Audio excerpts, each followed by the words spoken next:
একটা গণ অভ্যুত্থানে পৌঁছানোর জন্য মানুষের ম্যাসিভ পার্টিসিপেশন বা অংশগ্রহণ দরকার হয়, সেইটা আমরা দেখেছি জুলাইয়ের শেষ সপ্তাহে, শেষ 2 সপ্তাহ বলা যেতে পারে।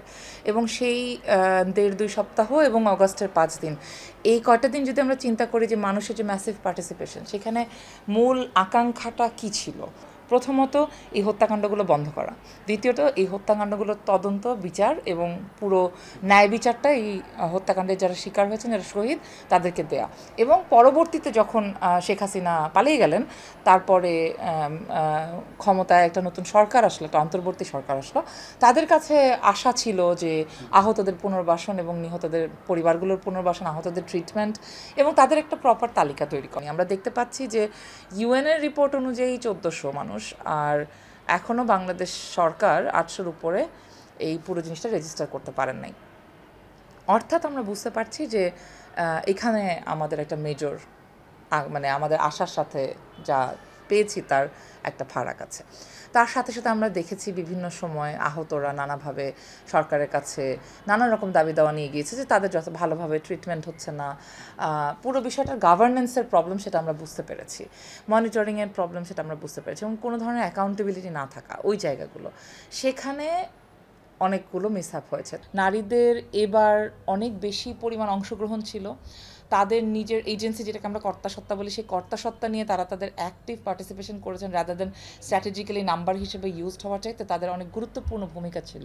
এবং তাদের কারণেই, তাদের এরকম অসংখ্য সংখ্যায় বেরিয়ে আসার কারণেই অভ্যুত্থান এত দ্রুত একটা এসকেলেট করা গেছে। কারণ মানুষ যখন এরকম সংখ্যায় নারীদেরকে বাইরে বেরিয়ে আসতে দেখেছে, সেটা কিন্তু এক ধরনের পজিটিভ ফিডব্যাক এফেক্ট বলি আমরা এটা সোশ্যাল মুভমেন্টের ভাষায়, যেটার ফলে আরও বেশি মানুষ বাইরে বেরিয়ে আসছে। এবং এই যে একজন মানুষের কারণে আরও বেশি মানুষের বাইরে বেরিয়ে আসে, এটা নারীদের মানে এই বিপুল অংশগ্রহণের কারণেই সম্ভব হয়েছে।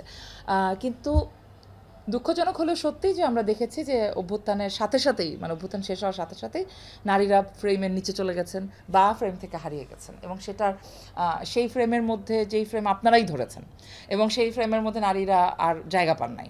এবং এখানে আমি বলেও ছিলাম যেটা এক ধরনের ব্যাটাগিরি আছে, যে রাজনৈতিক পরিসরটা ছেলেদের, এবং সেখানে আপনি যদি ঢুকেন আপনাকে প্রচুর ধাক্কাধাক্কি করতে হবে, এবং যেই মেয়ে ছেলেদের সাথে ধাক্কাধাক্কি করে ওখানে থাকবে, সে তো একটা খারাপ মেয়ে হিসেবে অলরেডি স্টিগমাটাইজড হবে, লেবেলড হবে, এবং তাকে নানাভাবে বুলিংয়ের শিকার হতে হবে। সেটাও কিন্তু হয়েছে despite all this, where I see the hope। এবং অভ্যুত্থানে নেতৃত্বদানকারী দলের নেতৃত্বদানকারী নারী কর্মীদেরকে একেবারে টার্গেট করা হয়েছে, টার্গেট করে করে তাদেরকে সাইবার বুলিং করা হয়েছে। অভ্যুত্থানে নেতৃত্বদানকারী মানে শিক্ষার্থীদের অংশ না হয়েও, আমি একজন শিক্ষক হয়েও, কিংবা আমাদের আরও যারা শিক্ষকরা ছিলেন খুব স্ট্রংলি সামনে, যেমন একজন তো পরে অ্যাসিস্ট্যান্ট প্রক্টর হয়েছিলেন, কি প্রবল সাইবার বুলিংয়ের মুখোমুখি আমাদেরকে হতে হয়েছে, এবং বোঝা যায় যেটা টার্গেটেড এবং ডেলিভারেড।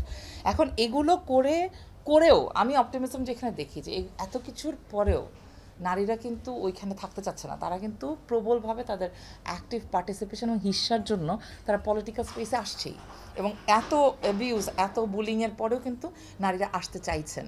কিন্তু এখানে আমার সবচেয়ে বড় হতাশার জায়গা হচ্ছে আমাদের রাজনৈতিক দলগুলোর কাছে। আমরা অনেক এক্সপেক্ট করেছিলাম যে প্রথাগত রাজনীতির বাইরে গিয়ে তারা এই বিপুল শক্তিকে অনুভব করবেন, নারীরা এই যে প্রবলভাবে আসতে চাইছেন, এই বিপুল শক্তিটাকে যদি ওনারা অনুভব করতে পারতেন, তাহলে বাংলাদেশের রাজনৈতিক সংস্কৃতিতে গুণগত পরিবর্তন করা সম্ভব ছিল। কিন্তু ওনারা সেটা একেবারেই রেকগনাইজ করেন না, এবং আপনারা জানেন ঐক্যমত্য কমিশনের আলোচনায় 100 আসনে সরাসরি নির্বাচনের বিষয়টিকে তারা গুরুত্ব দেননি, তারা নেননি মেনে, কারণ তারা নাকি এক্সিকিউশনের রাস্তা জানেন না। এবং আমাদের 3টা কমিশন, সংসদ কমিশন, 3টা আলাদা আলাদা পদ্ধতি বলেছেন যার মাধ্যমে এটা এক্সিকিউট করা সম্ভব, ওনারা কোনোটাকেই মানেন নাই। এবং অন্যান্য নাগরিক কোয়ালিশন ইত্যাদির পক্ষ থেকেও দেওয়া হয়েছিল, সেগুলোও ওনারা মানেননি, কারণ ওনারা বলছেন এগুলো নাকি কোনোটা এক্সিকিউশনেবল না। তো আমার প্রশ্ন হচ্ছে, গত বছরের জুলাই মাসে দাঁড়িয়ে এটা কি এক্সিকিউশনেবল মনে হয়েছিল যে শেখ হাসিনাকে ফেলে দেওয়া যাবে? মনে হয় নাই। মানুষের উইল প্রয়োজন হয়, সেই উইলটা ওনারা দেখাতে পারেন নাই, ওনারা ব্যর্থ হয়েছেন নারীদের এই জাগরণকে অনুভব করতে। এই কারণে ওনারা 5%ও দিতে রাজি না মনোনয়নের ক্ষেত্রে, যেটা নারীদের দাবি ছিল 33 থেকে শুরু করে 51% যাওয়ার, সেটা ওনারা দিতে রাজি হন না, এবং এই ব্যর্থতার দায় কিন্তু আমি রাজনৈতিক দলগুলোকে দেব। আইনশৃঙ্খলা বা নিরাপত্তা নিশ্চিত হয়নি বলেই আমরা দেখতে পাচ্ছি যে একদল মানুষ যারা সংক্ষুব্ধ হচ্ছেন কোনো একটা কারণে আপনার উপরে, তো তারা গিয়ে নিজেরাই কমপ্লেন করছেন, নিজেরাই অভিযোগকারী, নিজেরাই তদন্তকারী, নিজেরাই বিচারকে এক্সিকিউট করে ফেলছেন এবং ওখানে গিয়ে মারতে মারতে মানুষকে মেরে ফেলছেন, কিংবা এই যে শাস্তির প্রক্রিয়া পর্যন্ত পুরোটাই নিজের হাতে তুলে নিচ্ছেন। তার মূল কারণটা হচ্ছে অন্যান্য যে প্রতিষ্ঠানগুলো, এই দায়িত্ব সরকারের যে প্রতিষ্ঠানগুলোর দায়িত্ব অভিযোগ গ্রহণ করে সেটা সঠিক তদন্ত করে সেটাকে বিচারের ব্যবস্থা করে শাস্তিটা এক্সিকিউট করা, যদি শাস্তি প্রাপ্য হয়, তাহলে তার কোনোটাই ঠিকমতো কাজ করছে না। এবং তার বদলে এই মবকে বা সংগঠিত শক্তিকে নানাভাবে ভ্যালোরাইজড করা হয়েছে, নানাভাবে তাদেরকে প্রেশার গ্রুপ এটা সেটা বলে খুবই রেসপন্সিবল কমেন্টস সরকারের পক্ষ থেকে করা হয়েছে।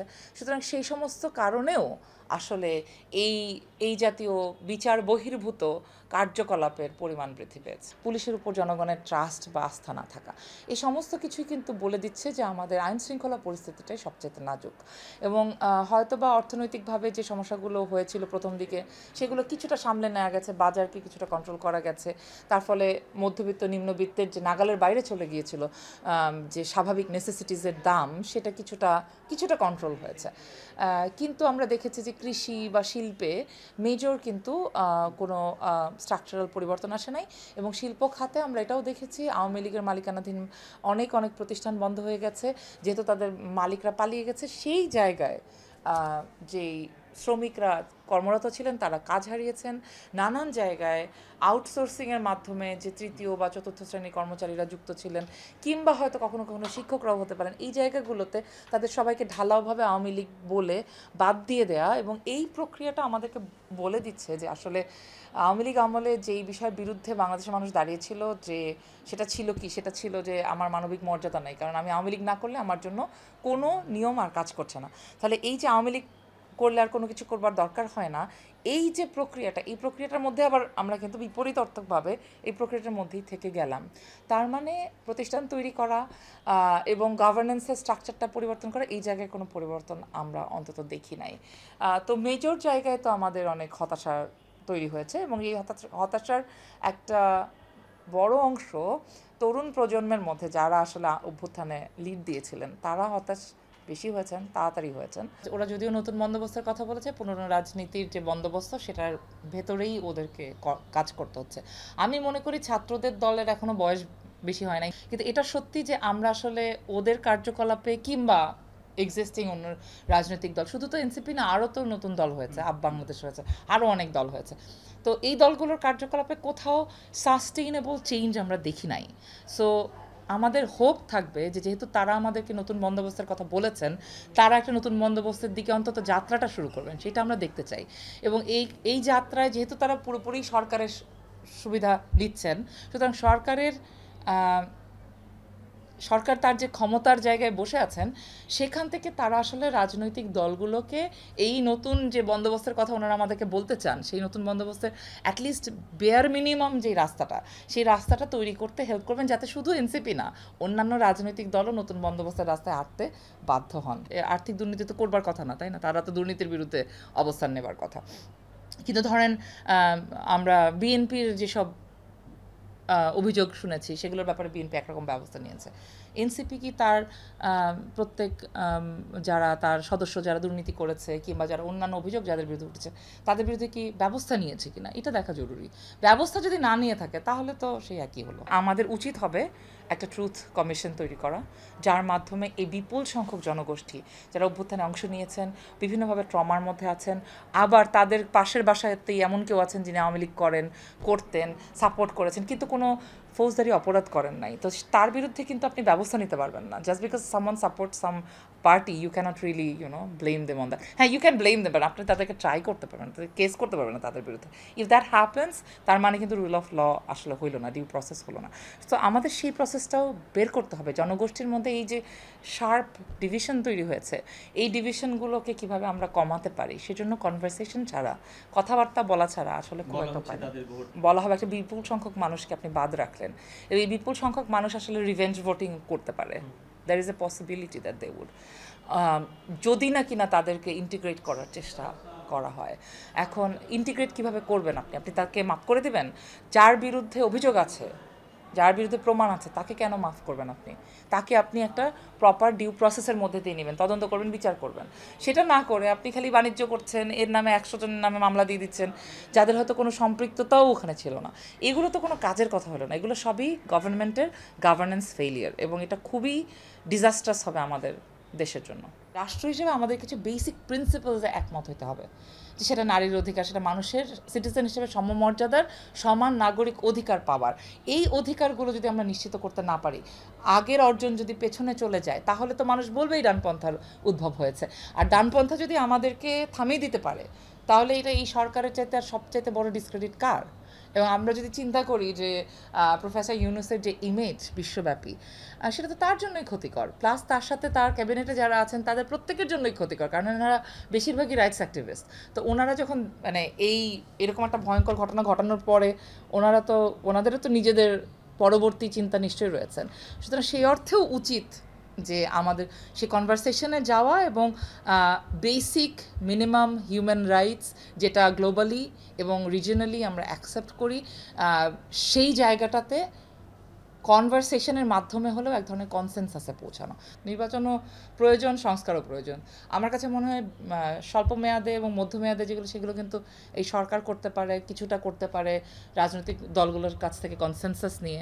কিন্তু আলটিমেটলি ধরেন এটা উচ্চকক্ষ হবে নাকি উচ্চকক্ষের ধরন কী হবে, এগুলা কিন্তু নট নেসেসারিলি যে এগুলোর জন্য নির্বাচনকে বসিয়ে রাখার প্রয়োজন আছে। কারণ আপনি তো নিম্নকক্ষে নির্বাচন নিয়েই কথা বলছেন, সো নিম্নকক্ষ হয়ে গেলে তারপরে ডিসাইডেড হতে পারে। There could be so many other way. আশা করবো যে নির্বাচনটা তাড়াতাড়ি হবে, কারণ বাংলাদেশের মানুষ তো 2008 সালের পরে সেই অর্থে নির্বাচনে ভোট দেয় নাই। সুতরাং আসলে সরকার বলেন, রাজনৈতিক দল বলেন, কেউই জানে না কিন্তু ভোটাররা কাকে ভোট দেবে, because there is a huge number of voters যারা কখনোই ভোট দেয় নাই। তাদের ভোটিং বিহেভিয়ার সম্পর্কে আমরা কিছুই জানি না। পলিটিক্যাল অ্যানালিস্টরা ক্যান অনলি স্পেকুলেট। এরকম একটা পজিশনে আমরা ভোটাধিকার প্রয়োগ করতে পারবো, এটা আমাদের আশা। কিন্তু বেয়ার মিনিমাম যেই সংস্কারগুলো করা দরকার ছিল, সেই সংস্কারগুলো করে যেন সেটা হয়, বা সংস্কারগুলো এর মধ্যে যেন হয়ে যায়, সেটা আমরা পলিটিক্যাল পার্টিগুলোর কাছে আশা করি, এবং তাদের কাছে আশা করি যে তারা এই তরুণদের পালসটা বুঝতে পারবেন এবং চেঞ্জের পক্ষে একটা অবস্থান নেবেন।